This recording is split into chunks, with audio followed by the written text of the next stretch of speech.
A subscriber had commented that he would like to see a video on why I choose to live my lifestyle. And I thought that was a good idea. My lifestyle really has two dimensions to it.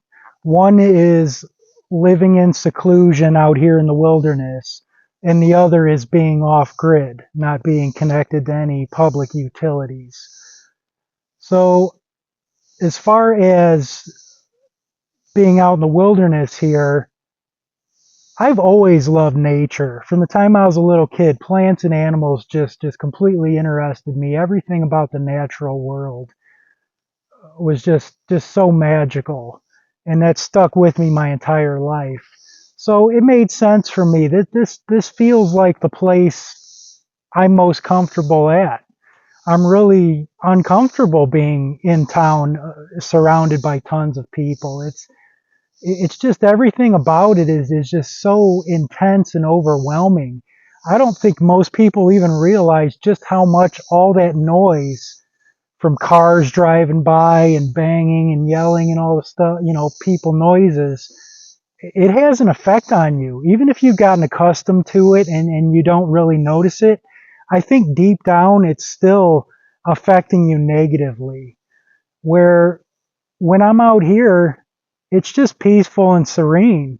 The noises I hear are the wind blowing through the trees, the birds, the insects.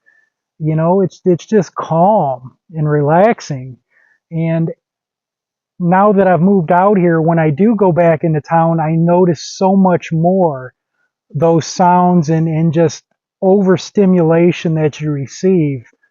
It's just, I get a dose of that, and I just thought, like, okay, I got to go home and get out of there. It's just too much, and you really don't know that until you've spent some time out by yourself in the wilderness or with your immediate family.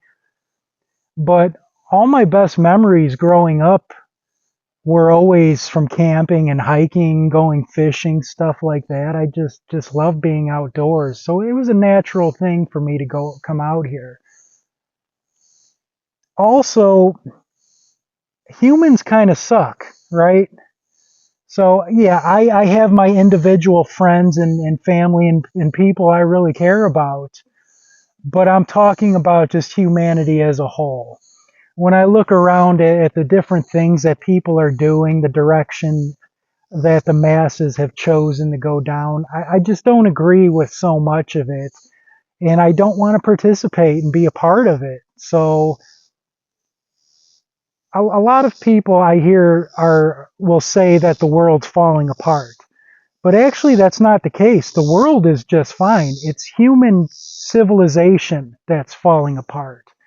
If you look at this forest that surrounds me out here, there's nothing wrong with it. It's working exactly how it's supposed to. The plants and animals out here are just, everything's working just fine. It's just the human culture is where all the problems lie currently.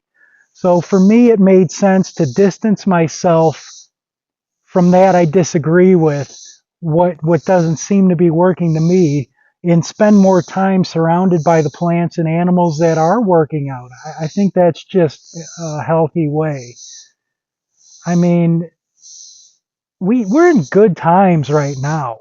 We all have food in our bellies and shelter to live in that's comfortable, and plenty of overwhelming amounts of entertainment to spend your time with. And even still, with it, as good as things are, people in general are still very bad decision makers. So, do you think under uh, bad conditions that their decision making is all of a sudden going to just start improving? I don't think so. I think it would simply get worse. If the power grid were to go down, or there was no food in the grocery store, no gas in the gas station. I mean, imagine how people would behave. Think back in the summer of 2020, there were widespread riots because some lifelong criminal crackhead got himself killed attacking the police. So if inner city people are willing to burn down their own neighborhoods over something that stupid, how do you think they would behave under really bad circumstances. I just wanted to distance myself from that and just be as far away from that as possible.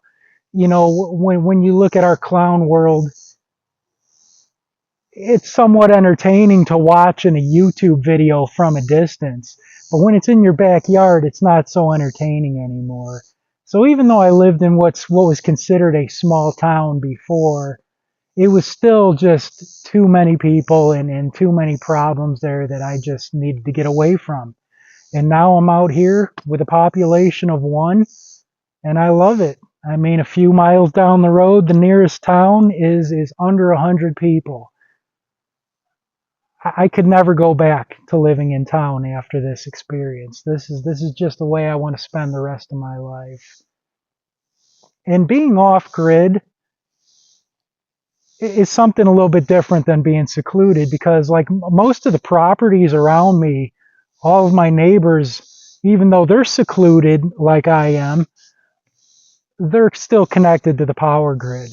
Now, I specifically wanted to work towards being completely off grid for a few reasons. When I was a kid, you know, I would watch movies or read books about historical areas where things were more simple times.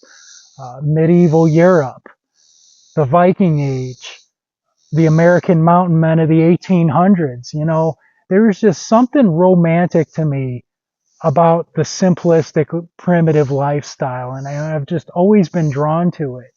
And this was just something I had to try before I died. It's been nagging at me my whole life, like I had to do this.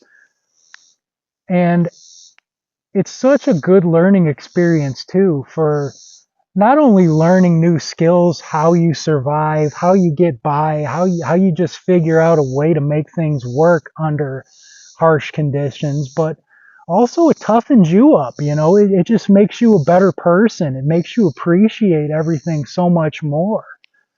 When I go walk into a grocery store and they got the air conditioning on in there, I just like, it feels magical to me because I don't have air conditioning in this southern heat. So every little thing, running water when I go somewhere, you know how amazing that is, that you can turn your faucet on and water comes out? I mean, you just appreciate everything so much more. And I've been a prepper pretty much my entire adult life. And again, if things were to ever go bad, I like knowing that I've already figured out how to get by without the power grid, without running water, without all these amazing things. It takes time. I'm still not there. I mean, I don't know if you ever really get there, but I'm working towards it every day. I'm a little bit closer to being self-sufficient, and that too makes you feel less stressed. You know, when you depend on so many other people and so many systems working and being in place for you, it's stressful because you never know what the future holds. But when you have everything is in your own hands, how you get by, it's not that stressful. When something bad happens out here, it's like, okay, just get to work and take care of it and fix it. And then once it's fixed, I don't have to call somebody, ask them to come take care of my problem. I just take care of all my problems myself. And you can learn some things about prepping and survival from watching YouTube videos or reading books and that. But really, you don't really get a taste for what it's all about until you've thrown yourself in the deep end of the pool. You know, it's only when you're under those harsh conditions that you really see what's needed. There were so many things I came out here and had in my head. Oh, I'm going to need this and that and do this. And now having been out here for some time, there's so many things I brought that I thought were tools I would use all the time. And I haven't used not even one time. Not to say they're useless. I'm still happy to have them. And then there's other things that I thought would be like minor things that are part of my daily life. And you just don't know those things until you've actually put everything through the paces, thrown yourself out into a primitive situation and actually tried it and done the things. So just prepping in your apartment and just hoarding some stuff, it's that's not the purpose, you know. That's you're still, the moment the balloon goes up, you're on day one, you're already starting in your infancy. Whereas now, having tried so many things out here and experimented with how things are, I'm already, I don't know, 10 months or something into SHTF. The way I look at it, I've already figured out 10 months worth of information that I would not have gotten otherwise. So this lifestyle is great. It's peaceful and relaxing, but at the same time, it's, as a prepper and somebody concerned with the direction that humans are moving in, um, I feel so much better living out here. My stress levels have just went so far down. In addition to living out here, a few months ago, I really cut out all news. I don't read any news, watch any news. I do get tidbits here and there, you know, talk to somebody on the phone, they'll bring something up, or a few of the homestead channels I watch will mention something that happened in the current events. But for the most part, I just distance myself from that, and it's great because I just focus on what I need to really focus on, not all that noise going on in the world. Like I said, it's not the world that's the problem. It's humanity and our culture. In whatever direction the mass of people decide to go down in the future, I don't know. I don't know what people are going to do, but I just, I'm likely not going to want to take part in whatever it is. So I'm happy to distance myself. Well, the clown world happens out there and things continue to deteriorate and people are losing their minds. I'm just going to continue relaxing out here and just taking care of whatever I need to get by. And this is a life.